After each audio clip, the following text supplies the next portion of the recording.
민주당이 거듭되는 똥볼 정말 답답해 미쳐버리겠네요.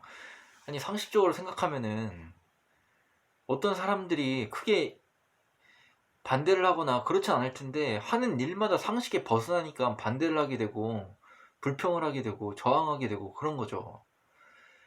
아, 이게 정치적 영상을 찍는다는 게 사실은 엄청난 스트레스입니다. 왜냐면은 계속 정치에 대해서 이제 관심을 가져야 되고 그 더러운 거를 계속 봐야 되거든요. 답답한 거를 계속 봐야 되고 또 나와 반대되는 생각을 가진 사람들의 의견을 또 생각해 하다 보면은 생각이 이렇게 갔다 저렇게 갔다 저렇게 갔다 저렇게 갔다, 아 그 사람이 맞는 건가? 아니면 혹시 내가 틀린 건 아닌가? 아니 그래도 이것에 있어서는 내가 맞는 거 아닌가? 이렇게 계속 관용의 정신을 가지고 아 누가 맞지? 아 설마 내가 틀린 걸 수도 있잖아, 이렇게 계속 하다 보면은 스트레스가 장난이 아닌데, 사실 요즘에 있어서는 아 상식도 안 통하는 사회구나. 이 민주당의 고위 관료층이나 청와대 정부 여당이나 아니 어떻게 이렇게 생각을 하지? 국민들이 상식적인 거, 아니 상식적인 것만 제대로 해줘도 이렇게 큰 저항이 있거나 정부 불신이 있진 않을 텐데 왜 이렇게 상식에 벗어난 행동들을 계속하는지 이해가 안 가네요. 일단은 제가 예전에 영상 찍어 올렸던 것들 중에서 지금 이제 막 얘기가 올라오는 게 많더라고요. 저는 진짜 깜짝 놀랐는데, 아니 제가 뭐 잘 이렇게 판을 보는 것도 아니고 사실 그냥 상식 수준에서 얘기한 거거든요. 이 최근에 토론을 보면은 그 이재명 지사님이 하시는 말씀이 선별과 보편은 이게 배타적인 게 아니라 서로 보완적인 것으로서 같이 가야 된다. 이제 영업 제한을 맞아 이제 정부의 지침에 따르는 그런 업종들 아니 당연히 보상을 해줘야 한다는 이 논조로 말씀을 하시는데 당연히 공감합니다. 당연히 맞는 말이죠. 근데 이재명 지사님이 여기서 추가로 말씀하시는 게 이제 따로따로 가면 안 되고 보편적으로 지원을 해주고 또 추가적으로 그렇게 제한을 받는 업종에 있어서는 추가 지원을 해주자 이런 식으로 말씀하시거든요. 근데 이 얘기를 저도 예전에 영상을 찍으면서 말씀을 드렸던 거예요. 제가 예전에 그 이낙연 대표의 그 선별을 비판하면서 말씀드렸던 건데 왜 꼭 선별이냐 보편이냐 이렇게 한 가지만 정하냐. 아니 보편을 일단은 주고 선별하면 되지 왜 그렇게 가냐. 그리고 뭐 재정 여력을 따지는데 아 재정 여력 우리 충분히 괜찮은데 왜 지금 그때 제가 이 비유도 드렸던 것 같아요. 전쟁에 그 군인이 다리가 부러졌는데 마데카솔 바르고 있는 격 아니냐 이렇게 얘기를 드렸던 기억이 납니다. 그리고 이것마저도 저는 너무 당연하다고 생각이 드는 거예요. 왜냐면 이렇게 말하면 누구 반대할 사람이 있나요? 반대할 사람이 없는 아주 상식적인 행동인 겁니다. 따라서 이재명 지사님의 한 말이 너무 상식적이고 합리적이고 기초적인 건데 아니 이거를 반대를 한다는 게 지금 정부 여당에서 무조건 선별 지급만 계속 고려를 하려고 하잖아요. 홍남기 경기부총리도 그렇고 아 왜 그런지 모르겠어요 진짜. 그렇게 상식 계속 벗어나서 가는 거죠. 그리고 또 한 가지 제가 예전 영상에서 말씀드렸던 게 자살률이 굉장히 크게 오를 것 같다 이렇게 말씀드린 적이 있는데 아니, 정말 그렇게 됐더라고요. 전년 대비 여성 자살률이 50%가 늘었답니다. 그럼 1.5가 곱해지는 건데 그거 엄청나게 심각한 거 아닙니까? 저도 지금 굉장히 진짜 아 이거 진짜 버티기가 점점점 힘들어요 솔직히. 이게 왜 보편으로 가야 되는지 증거를 대주는 겁니다. 대부분 사람들이 아무런 자본금도 없는 사람들은 가게를 열지조차 못하거든요. 이런 사람들은 그래도 자본금에 미천이 있던 사람들인데 지금 코로나 때문에 막 빚지고 막 난리도 아니잖아요. 근데 이런 사람들은 무조건 엄청나게 힘든 건 맞는데 기존에 자본금조차 없던 사람들, 이런 사람들, 취업준비생들, 이런 사람들, 실업한 사람들 엄청나게 힘들다는 거죠. 근데 이거를 선별을 해가지고 딱 제한업종 한 사람들만 지원을 해주겠다 이렇게 가버리면은 마치 거미줄로 모래알을 거르듯이 이렇게 걸러집니까 거미줄로? 그 빈틈으로 다 빠져나가는데, 법률도 그렇고 마찬가지로 자기가 법률을 정했다고 해서 이 법률대로만 한다고 하면은 다 믿겨나가죠.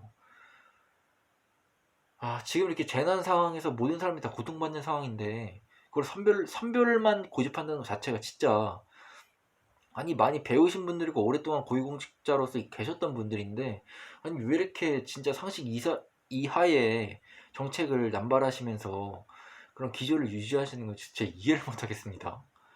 이래서 좀 뭔가 세대 교체가 돼야 된다는 생각이 들고, 이럴 때일수록 이런 사람들 좀 빨리빨리 내려야 되는 그런 법안이라던가 아니면은 이런 국가적인 상황이 있어서는 문재인 대통령이 뭐 국민 투표에 붙이던 간에 여론조사 같은 것만 봐도 보편 지원이 한 64%인가 70% 가까이 되더라고요.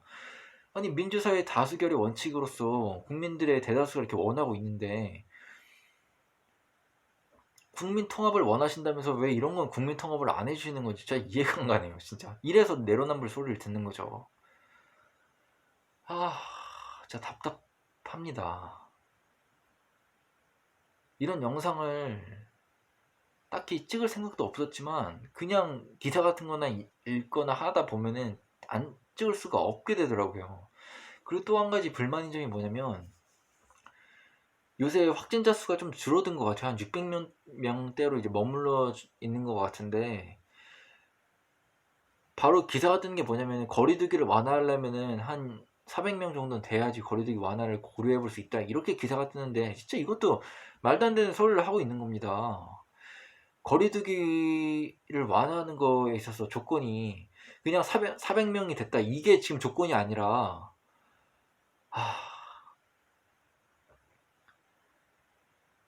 400명 됐다고 해서 바로 완화해버리면 다시 600명 되고 800명 되고 1000명 되고 2000명 되고 이런 거 아닙니까? 이제 더 심각한 게 뭐냐면 사람들이 거리두기나 영업 제한 때문에 지쳐간다는 겁니다. 그래서 슬슬 정부에 대한 신뢰도 하지 않고 이럴 바엔 그냥 즐기고 말겠다는 식으로 점점 이제 정부 통제를 안 따르려고 하다 보면은 이제는 거리두기를 완화한다고 해도 실상 보여주기식 거리두기 완화는 할지 몰라도 암묵적으로 다른 곳에는 거리두기를 안 할 가능성이 높아집니다. 이제 점점 정부 정책을 따르지 않으려는 그런 사람들이 늘어나겠죠. 저항성이 커지겠죠. 당연하죠. 코로나가 장기간 계속 유지될수록 맨날 마스크 쓰고 산책 나가도 공기를 제대로 쐴 수도 없는 그런 상황인데, 해돋이 보러 간 사람들도 보세요. 거기 오지 말라고 제한시켜놨더니 그 비슷한 곳에 가가지고 막 몰려들잖아요.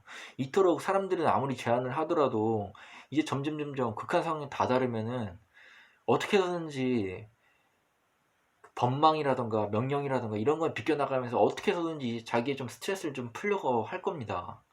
이게 어쩔 수가 없는 거예요. 사람인 이상. 뭐 계속 집에 갇혀가지고 맨날 이렇게 살 수는 없는 거잖아요. 이게 너무나 당연한 겁니다. 그러니까 정부는 이런 것까지 다 고려를 해가지고 보편 지원을 해줘야 되는 겁니다. 보편 지원을 해서 사람들의 민심을 좀 달래고, 보편 지원을 아주 과감히 해가지고 사람들이 집콕을 아주 평탄하게 할 수 있게, 네? 고민 안 하고 할 수 있게, 그래야지 좀 따르지 않겠습니까? 과감하게 좀 재난지원금을 풀고, 그래야지 정부에서 있어서도 이 재난지원금으로 한 달이나 두 달 동안 좀 버텨 주시기 부탁드린다, 이런 식으로 말씀을 이렇게 국민에게 말을 해야지만 국민들이 따를 생각이라도 좀 있죠. 이제 국민들이 점점 고립감에 있어서 엄청난 피로를 느끼고 점점 재정 상황도 점점 악화되는 이 상황에서 버는 사람들은 더 벌게 되고 배달 같은 건 엄청나게 호황 아닐까요? 양극화가 더 심해진다 이 말입니다. 그러면 이걸 완화하는 게 정부의 목적이 되어야 하는 건데 계속 선별로 부분적으로만 피해를 어떻게 조금만 경감시키려고 하다 보니까 아무런 효과도 안 나고 사람들은 이제 코로나 방역에 있어서 따르지 않으려는 그런 저항성도 심해지게 되는 겁니다. 그래서 제 결론적으로 말씀드리는 거는 보편으로 가가지고 시민들의 그런 정책 저항성이나 정부의 신뢰성이나 이런 거를 좀 제고할 필요가 있고요. 과감한 재정 지원을 통해서 국민들이 조금이라도 더 집에서 생활하는데 불편함이 없도록 그렇게 상황을 고려 조건을 만들어야지만 정부에서 이 거리두기를 하려고 해도 그게 실효성이 있다는 거예요. 300명으로 떨어졌을 때 거리두기를 완화한다고 쳐도 사람들이 뭐 소비를 할 수는 있겠습니까? 돈이 없는데. 이미 얼어붙었는데 망할 사람들은 다 망하고 다 얼어붙었는데, 그렇다고 해서 양극화가 심하기 때문에 좋다고 막 나와가지고 놀러가고 막 이럴 사람들은 많단 말이죠. 그러면은 또 이제 300명 400명에서 완전히 또 늘어나게 될 겁니다. 그럼 그때 가서 또 거리두기 올린다고 해서 이게 장기간으로 계속 나아지지가 않을 겁니다. 그러니까 한번 할 때 제대로 팍 해서 수그러들 때까지 정확하게 해야 됩니다. 뭐 100명 이때까지 떨어질 수 있도록 정부에서 과감하게 재정 지원을 해서 한 달, 두 달, 한 달, 최소한 한 달 정도는 진짜 완전히 셧다운 상태로 가야지만 확 불길을 잡을 수가 있는 거지. 불길을 어정쩡하게 잡아놓고 한 80% 잡아놓고 이제 괜찮을 것 같으니까 거리두기 완화한다 하면 다시 불길이 다시 거세진다는 겁니다.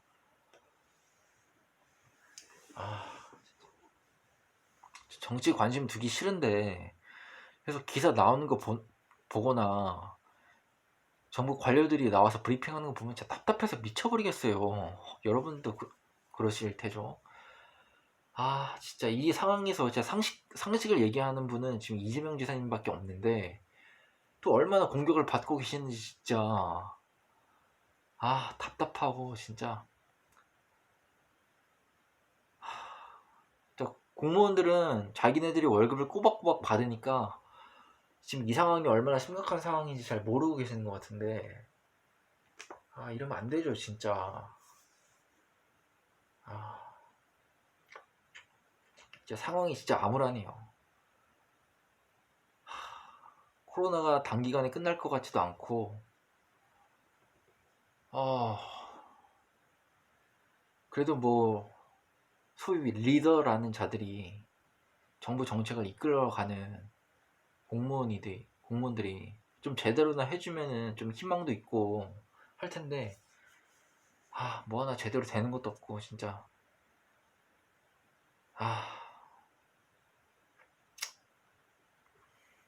진짜 답답한 상황입니다.